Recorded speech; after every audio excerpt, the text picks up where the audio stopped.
Acuannya apa? Kalau clean sheet baru kemarin ngadapin Fulham doang mah ya nggak bisa.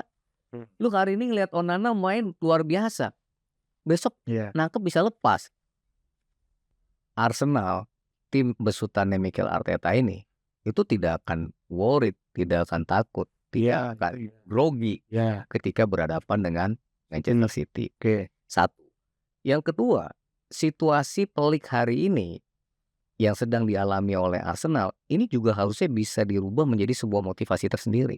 Mhm. Situasi pelik itu adalah bagaimana mereka tidak boleh kehilangan poin supaya tidak ketinggalan lebih jauh dari Liverpool.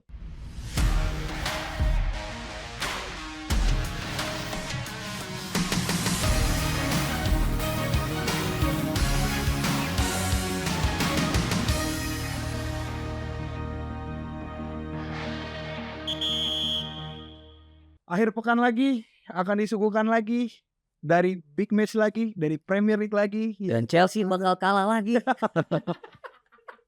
Itu ada Arsenal dan Manchester City yang akan dibahas di halftime break bersama gue Dave Ramli dan kembali berdua lagi bersama Bang DJ. Yeay! Lagi dan lagi. Lagi dan lagi Bang DJ. Kita ngebahas Premier League lagi, preview untuk match week ke-24 di akhir pekan nanti Bang DJ. 4 ya, nggak berasa ya. Iya, match week 24 berarti udah 14 pekan lagi Bang DJ. 14 pekan lagi. Menuju kita tahu siapa yang akan menjadi juara Musim ini ya. musim ini. Tapi yang jelas sih kayaknya nggak ada. Iya nggak sih? Iya. Iya, benar. Bener. Masa pesimis banget. Sepak bola tuh segala sesuatu bisa terjadi. Yang namanya di depan gawang kesleo terus cedera nggak bisa main 4 bulan juga bisa. Iya, itu yang diharapkan ya. Iya. Tapi kan realitanya nggak seperti itu. Oke, di match ke-24 ada satu big match Arsenal Manchester City Bang DJ. Betul. Tapi mungkin itu kita akan simpan di nantilah. Maksudnya kita akan membahas di awal ini dengan match yang lain. Nottingham Forest melawan Brighton yang akan menjadi match pembuka Bang DJ. Ya.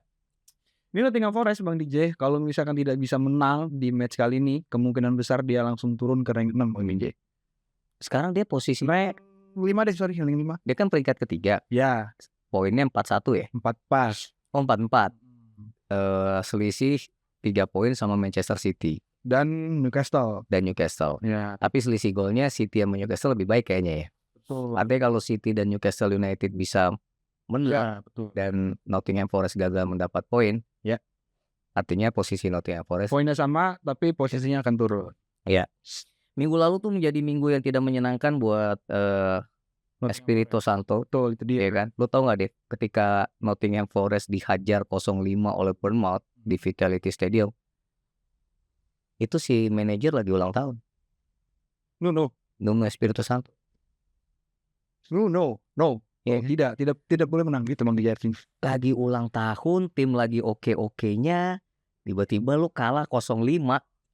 Kekalahan dengan gol terbanyak kayaknya musim ini yang diderita oleh Nottingham Forest. Iya. Ya itu sebenarnya kekalahan yang harusnya menjadi cambuk agar City Ground nanti mainnya kan di kandang Nottingham Forest kan, Ya. itu bisa bergemuruh untuk bisa meraih poin yang diperlukan itu. Ya kalau bisa 3 poin. Memang laga yang tidak mudah kalau melihat Brighton yang sebenarnya juga Lagi angin-angin ya. Iya, Naik kita kan bilang sebenarnya Brighton itu kalau kita ngomongin mereka saat turun ke lapangan, ya tim ini sebenarnya tim yang sebenarnya mereka punya peluang untuk bisa memberikan kejutan dan bisa meraih kemenangan. Iya. Musim ini aja mereka bisa ngalahin Manchester United 2 kali. Oke. Ya kan? Tapi kemarin menjamu Everton kalah, walaupun kekalahan itu juga terjadi lewat gol penalti kalau nggak salah. Tapi bagaimana Kaoru Mitoma dan kawan-kawan gagal memaksimalkan peluang itu tentu akan menjadi PR tersendiri oleh sang manajer mudanya gitu. Ya. Apalagi mereka akan datang ke markasnya Nottingham Forest yang juga sedang terluka. Ya kan? Kalau gua jadi Nuno Espirito Santo itu kemarin benar-benar nggak enak, gila kan gua ulang tahun tim gua kalah 0-5, kalau bisa gua lempar semua yang ada tuh, ya kan. Nah, tapi kalau laga ini sih menurut gua laga yang cukup rame. Paling tidak ya kalau mereka tidak menang ya dapat poin lah, seri. Ya kalah kalau enggak tadi, Betul. ya kan? Nggak turun ya. Nggak turun. Ini kan ekspektasi para pendukung Nottingham Forest kan juga sebenarnya sedang dijaga dengan cukup baik. ya kan? Minimal kayak Eropa deh. Tapi kan kalau ada celah ke Liga Champions, udah lama loh. Ini mantan juara, Mantan juara 2 iya kan? kali malah. 2 kali. Lalu ngomong sama tim ngeriam London dan Spurs kan yang di London Utara, mereka belum pernah, cuma sebatas masuk final. Enggak, ini ngomongin ininya. Jadi ini laga seru dan Nottingham Forest harus bangkit. Ya tadi gue bilang kalau misalnya nggak menang ya minimal seri lah. Itu laga pembuka ya. Iya. Di tanggal 1 Februari. Betul, ini naik ke match selanjutnya, maksudnya di jamnya di match selanjutnya itu ada yang seru Bournemouth Liverpool Bang. Nah itu kita udah sempat spill kemarin di edisi kemarin. Iya. Bournemouth belum lagi terkalahkan dalam 11 pertandingan mereka di Premier League. 12 bahkan kalau dihitung satu yang di FA Cup. Iya. Menghadapi Liverpool, mereka kedatangan sang pemuncak klasemen sementara yang juga masih haus kemenangan terus karena memang harus menjaga keunggulan, bahkan kalau bisa memperlebar jarak kayak gitu. Bagaimana laga nanti? Ini akan sangat seru. Perang taktik antara Iraola dan Arne Slot. Kalau kita berkaca pada pertandingan pertama, itu udah sangat jauh deh. Hari ini menang 3-0 Liverpool. Ada brace-nya Luis Diaz dan Darwin Núñez 1 gol. 3-0. Gue lupa soalnya. Ya, tapi kalau sekarang ada yang berani ngomong Liverpool akan menang mudah lawan Bournemouth. Ya fans Liverpool doang paling yang ngomong. Tapi kalau gue pribadi, ini laga akan sangat-sangat ramai. Apalagi ya demi kompetisi yang seru, ya gue sih berharap Bournemouth akan memberikan perlawanan kepada Liverpool. Kalau bisa menang, wow. Berarti kan mereka udah bisa ngalahin Arsenal, Manchester City, Liverpool kalau bisa. Tapi apakah Liverpool akan kalah? Ya coba menurut lo kira-kira gimana?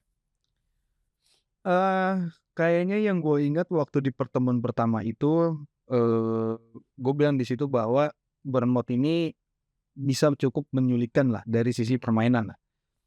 Karena parameter gue waktu itu, walaupun Chelsea bisa berhasil menang lawan Bournemouth 1-0. 1-0, Tunggu kalau nggak salah. iya, tapi menangnya sangat susah payah. Susah payah betul. Itu golnya juga 86 kalau 85 Chelsea menang. Iya, nah gue bilang di situ bahwa Bournemouth nih kemungkinan besar bisa menyulitkan.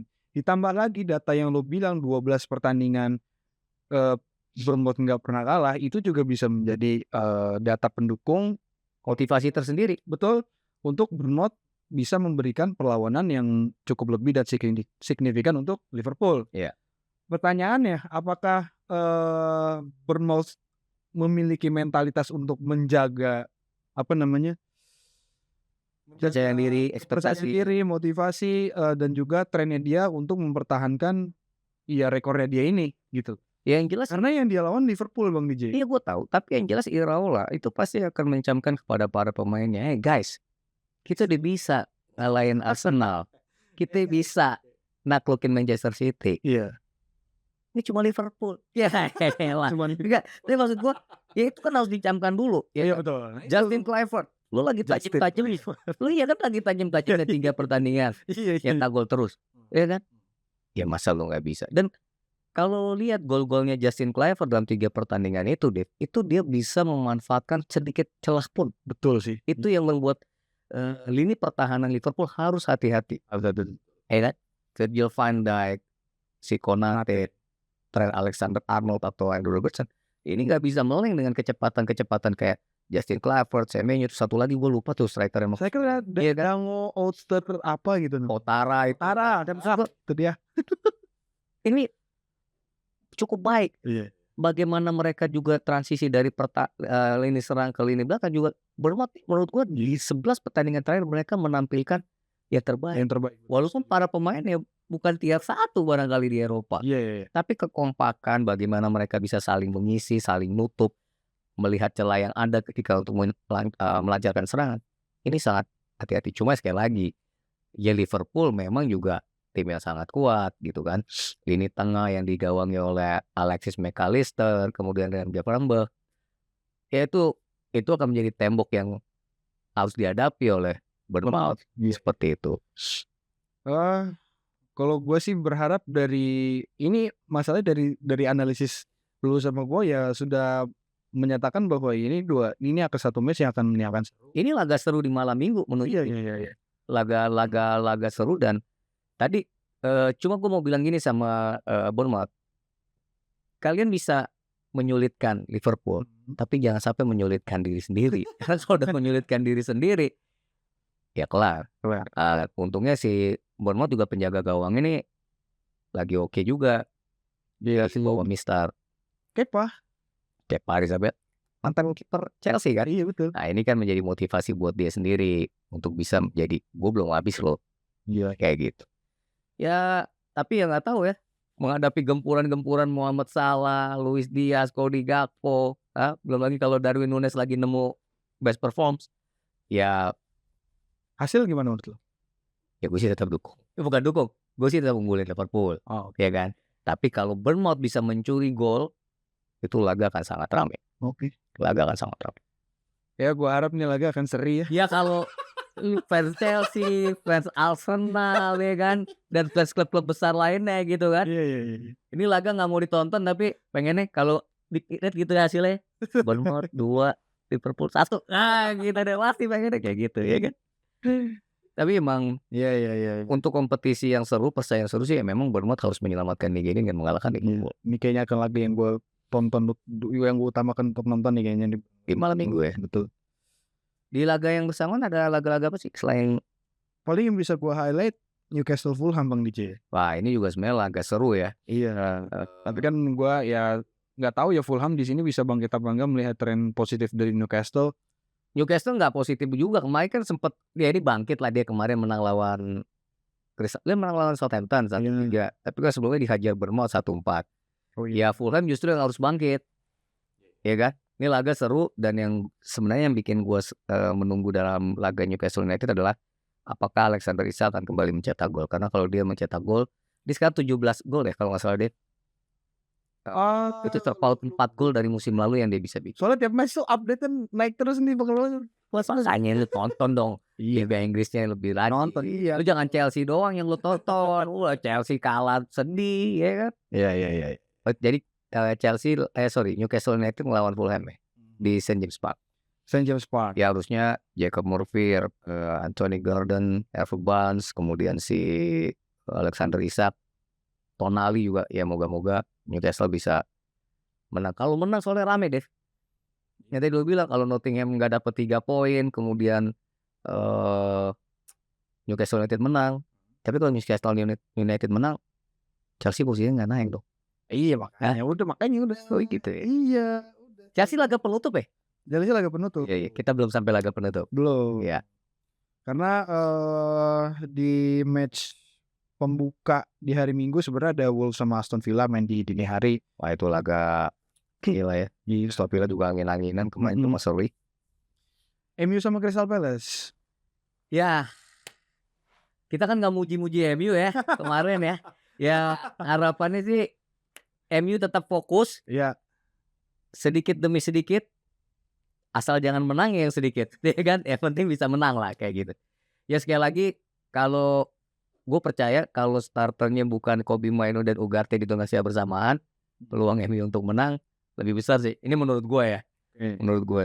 Tapi memang Amorim sepertinya memang dia paling paham lah. Tapi kayaknya lini depan Manchester United harus lebih tajam. Lebih tajam betul. Ya kan? Amad Diallo kalau kemarin sempat bikin hat-trick, yang hat-trick melegakan hati dan jiwa itu. Iya. Ya kan? Ya moga-moga juga bisa bikin gol. Garnacho juga udah lama nggak bikin gol, terutama Rasmus Højlund ya. Ya moga-moga sih.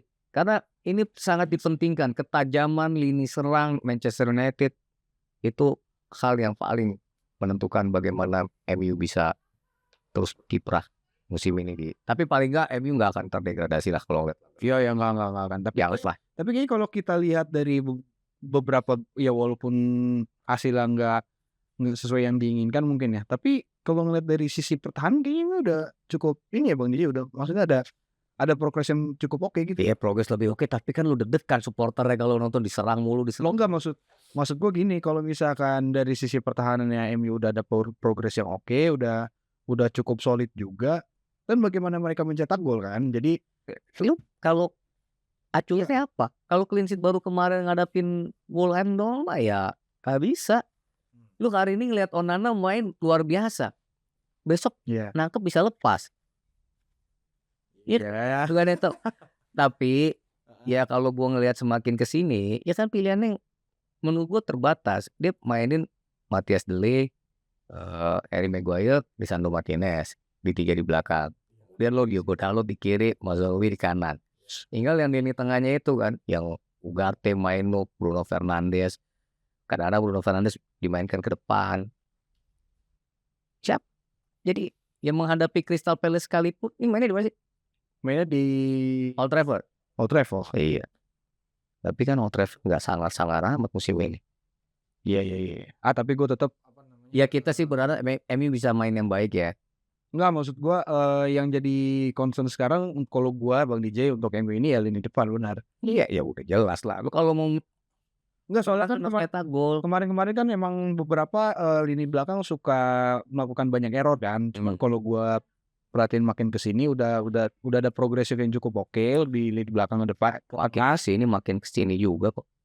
Ya oke, nanti kita lihat aja nih lawan. Ya tapi ini kita cukup beda nih. ya enggak, ya moga-moga MU mainnya bagus, enak dilihat, Ya, enak ditonton, dan buat fansnya hasilnya enak lah buat menghadapi hari Senin ya kan. Kalau kalah lagi kan ya Allah banyak yang cuti deh. udah gak ada long weekend soalnya. Nggak ada long weekend. Iya, Masuk. iya. Oke, ini laga big match di pekan 24. Itu Arsenal versus Manchester City. Ya. Ini sebenarnya laga penentu untuk mungkin bisa gue bilang untuk City ya Bang DJ. Karena City posisinya masih di posisi 4. Kalaupun dia mau mendekat, karena hanya beda 6 poin dari Arsenal. Ya. 41 dan 47. Jadi kalau misalkan City melakukan hal yang sudah dia biasa lakukan di musim-musim sebelumnya, ya dia harus memenangkan match ini Bang Arsenal. Menang nggak menurut lo? City bisa sih menang sih kalau ngeliat. Gimana cara? Coba lu ceritain dulu mau. Gimana cara menangnya? Gimana cara menangnya City besok lawan Arsenal coba gimana? Ya gimana ya? Iya kan supaya degan. Gue pengen dengar dari lo dong. Oke. Abdul Qadir mainin nggak Abdul Qadir nih? Kemungkinan kalau kau bilang kemungkinan dimainin. Karena City gue rasa akan menerapkan sistem atau hal yang sama ketika mereka melawan Chelsea kemarin. Ya. Kalau gue bilang. Karena ataupun nanti kondisinya, karena ini kan dua tim yang dua-dua sama-sama menyerang, dua-dua yang tidak menerapkan high defensive line juga. Jadi ini pertarungan di lini tengah akan terjadi dan gue bilang peran dari Husanov gue bilang akan dibutuhkan juga Bang J. Karena mungkin debut yang kurang manis juga kemarin karena baru beberapa hari tiba langsung main, mungkin setelah itu dia dapat untung hasilnya menang ya City. Menang betul. Untuk lepas dari situ dia dapat ya mungkin masukan, saran, latihan juga dari Pep Guardiola untuk menghadapi Arsenal nanti, dan gue rasa City bisa melakukannya lebih baik lah dibanding Arsenal. Walaupun ya kita tahu juga beberapa pertemuan terakhir mungkin Arsenal juga bisa mengimbangi City dan bahkan mungkin bisa mengungguli City, tapi dengan keadaan kayak gini gue melihat Arsenal akan susah gitu Bang DJ. Maksudnya gue lebih condong ke City-nya nih sekarang, bukan ke Arsenalnya. Walaupun ini main di Emirates. Kalau gue ngeliatnya gini Dev, kalau kita berkaca kepada fakta dan data, ini kan sebenarnya sejak Arsenal ditangani oleh Mikel Arteta, udah sering Arsenal ketemu dengan Manchester City. Ya. Dari sering kalah, sekarang dalam 3 pertandingan terakhir ya mungkin di semua aja kali ya, Arsenal belum pernah kalah.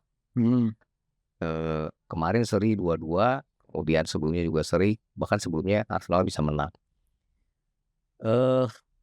Kalau kita ngomongin pertandingan pertama, ya praktis yang membuat Arsenal kalah seri dengan Manchester City adalah ketika mereka kalah jumlah pemain. Itu kan Leandro Trossard kan keluar ya sebelum babak pertama berakhir. Ya. Dan kemudian Manchester City dapat gol penyeimbang, Johnston ya kalau nggak salah ngegolin. Iya, Itu udah corner. menit injury time. Artinya yang mau gue bilang bahwa sebenarnya secara mental Arsenal, tim besutannya Mikel Arteta ini, itu tidak akan worried, tidak akan takut, tidak akan grogi Ya, ketika berhadapan dengan Manchester City. oke. Satu. Yang kedua, situasi pelik hari ini yang sedang dialami oleh Arsenal, ini juga harusnya bisa dirubah menjadi sebuah motivasi tersendiri. Situasi pelik itu adalah bagaimana mereka tidak boleh kehilangan poin supaya tidak ketinggalan lebih jauh dari Liverpool. Oke. Peluang untuk bisa meraih juara Premier League musim ini masih terbuka lebar. Walaupun buat Arsenal itu adalah masih bergantung juga dengan hasil-hasil tim lain. Tetapi mereka juga harus mengontrol apa yang mereka bisa lakukan. Ya. Bermain di kandang menghadapi Manchester City. Oke, Manchester City kita sudah tidak lagi melihat Manchester City yang sempat kalah 4 kali beruntun. Kemudian dalam sekian pertandingan mereka juga lebih banyak kalahnya. Betul. Dan mengalahkan Chelsea kemarin itu menjadi catatan tersendiri yang seharusnya membuat Arsenal sepertinya wah dekat juga nih kedatangan Manchester City. Itu dia. Ada pemain baru dari Frankfurt, ya kan, membuat Manchester City punya atau Pep Guardiola punya pilihan permainan yang lebih beragam. Yang kemarin waktu Chelsea kan dia tidak terlalu banyak, tidak terlalu sering untuk bisa menguasai bola lama-lama. Ya. Lebih banyak direct. Tapi sekali lagi, situasi pelik ini yang menurut gua akan menjadi motivasi ekstra buat Arsenal bisa berbuat banyak saat menghadapi Manchester City. Kalau si Abu Qadir dimainkan, gua rasa Arteta harus bisa menyampaikan kepada lini serang mereka untuk mengeksploitasi wilayah yang menjadi ininya Abdul Qadir. Gua nggak bilang Abdul Qadir jelek ya. Iya, gue juga nggak bilang. Tapi untuk seorang pemain Asia kemudian dia main ke Premier League, kemudian bermain di 2 laga penting sekaligus, itu tentu pengalaman tersendiri buat pemain Uzbekistan ini. Iya. Tetapi ketika menghadapi Chelsea ada blunder, kesalahan passing, walaupun dimainkan 54 menit kalau nggak salah oleh Pep Guardiola, ya ini juga akan menjadi wilayah seni yang menarik untuk bisa dieksploitasi oleh Kai Havertz, Trossard, Martinelli atau siapapun yang nanti dipilih oleh Arteta ya dalam pertandingan menghadapi Manchester City. Hanya untuk bisa menang lu tidak bisa mengandalkan jumlah gol doang kan. Lu juga harus melihat lini belakang. Erling Haaland, si Omar Marmoush gitu kan, Bernardo Silva dan Phil Foden yang lagi tajam-tajam, ini juga akan menjadi ancaman tersendiri buat lini pertahanan Arsenal. Jadi ini laga menurut gua akan menjadi laga yang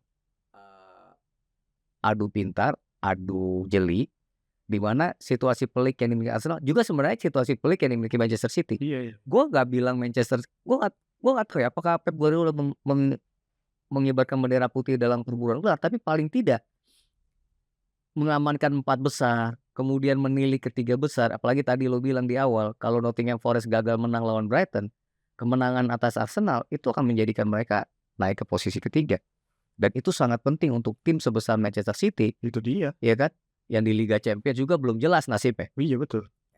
Ini menghadapi Arsenal akan menjadi laga rumit, laga pelik buat kedua tim. Tapi gue feeling ya, ada yang menang di sini, Dir. Ada yang menang. Dan siapa? Gue gak mau ngomong. Tiba-tiba ada yang japri WhatsApp gue sebel gue. Ya Allah gitu. Tapi ya emang namanya bola kan prediksi. Ya kan? Tapi ini laga, ya itu, karena yang menang. Kalau Manchester City yang menang, Liverpool menang dari Bournemouth, ya Liverpool semakin lari sendirian. Tapi kalau Arsenal yang menang, Liverpoolnya nggak dapat poin atau tergelincir lah di kandang Bournemouth, masih panjang. Saya nggak sih. Ya, kalau dilihat siapa yang menang memang agak sulit melihat kondisi dari dua tim ini yang tadi lu jelaskan juga. Tapi melihat secara jarak poin, Bang DJ, gue barusan langsung terlintas di pikiran gue kalau jarak poin segini buat City is possible to reach gitu. Maksudnya 6 9 kan? Enggak dong. Dia sama Arsenal kan beda 6. Iya, 9 poin. Sama siapa? Liverpool. Arsenal sama Liverpool aja 6 poin bedanya. Oh iya, gue lupa ini berarti. Ya, lu kadang-kadang aja benar-benar deh lu. Ya lu pikirin Chelsea doang. Liverpool sama Arsenal kan bedanya 6 poin. Iya benar. Terus ada tabungan 1 poin. Oh iya. Iya kan? City sama Arsenal, City sama Arsenal beda berapa? City sama Arsenal beda 6 poin kan? 6. 12 poin sekarang. Ya memang pas. Ya kan? Kalau bicara dulu MU bisa juara ngangkangin Newcastle United juga waktu itu 12 poin ya bisa aja. Semua bisa aja. Tapi kan pelan-pelan lah steppingnya. Bisa masuk 4 besar. Ya kan? Cuma kalau 4 besar itu artinya lu mesti merelakan bahwa Chelsea ya jangan-jangan. Enggak, gue jadi apa namanya lagi terlintas bahwa apakah Lu kayak lintasan kereta ya gitu. Ting ting ting ting ting lintas gitu. Enggak, maksudnya apakah City bisa menyulitkan Liverpool pada sampai akhir musim nanti? Aduh jauh lah Dev. Gini kita ngomongnya gak usah Manchester City menyulitkan Liverpool. Yang bisa menyulitkan Liverpool itu sekarang tuh peluangnya Arsenal. Nottingham Forest naik turun. Ya. Jadi kalau ini mau rame sampai pekan ke-38, ya Arsenal harus bisa menang lawan Manchester City. Dan mereka punya data 3 pertandingan terakhir mereka gak kalah. Justru hati-hati karena Manchester City akan datang untuk gila gue udah 3 kali nih main lawan Arsenal gak menang. Ya kali deh 4 kali. Tapi kan itu tadi bagaimana situasi pelik ini dirubah oleh Arteta, ditanamkan ke para pemainnya. Guys, menang yuk. Ya bisa yuk gitu. Tapi City kan juga gitu. Iya kan? Ya kita nggak tahu nih Mak. Jangan-jangan ini jadi gol perdana Omar Mamus nih. Bisa jadi. Kemarin aja kan udah golin offside kan. Iya offside. Kan nggak dihitung jadinya kan. Kan seru juga kan. Ini pemain Mesir nyetak gol pertamanya di London cing. Wah gila. Keren loh itu. Oke. Match penutup mau dibahas? Ya terserah lu oleh penutupnya tim lu Chelsea. Ya kan Fon gimana nih coba deh. Ya perlu dibahas lah Chelsea harus bangkit. Ya kan. Mereka udah disalip oleh Newcastle United. Disalip oleh Manchester City. Udah sama poinnya sama Bournemouth. Ya sekali lagi kalau fans Chelsea selalu bilang ya ini musim pertamanya Enzo Maresca. Tapi nggak gitu lah ngomongnya. Ini tim musim pertama ya itu fakta. Tapi buktinya lu bisa kok bersaing. Masalahnya lu sering kepleset sekarang. Bagaimana bisa bikin 2 gol itu lu sulit. Ya. Habis bikin 1 gol unggul lebih dulu. Habis itu lu gak ngerti caranya untuk mempertahankan keunggulan. Untuk menambah keunggulan. Ya ini kan harus jadi catatan sih. Kayaknya harus duduk bareng deh Enzo Maresca sama timnya ini. Ini ada apa sih guys gitu kan. Iya kan? Ya. Ya Nicholas Jackson kemarin udah bisa assist. Ya moga-moga. Tapi Cole Palmer kemarin kan kurang bersinar mainnya waktu lawan Manchester City. Ya Cole Palmer ya moga-moga menemukan kembali permainan terbaiknya. Tapi melawannya West Ham United.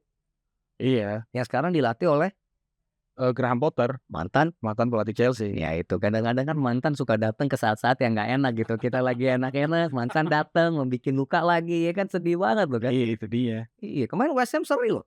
Seri. Sama siapa? Aduh. Aston Villa kan? Bukan. Aston Villa kan sama Wolves.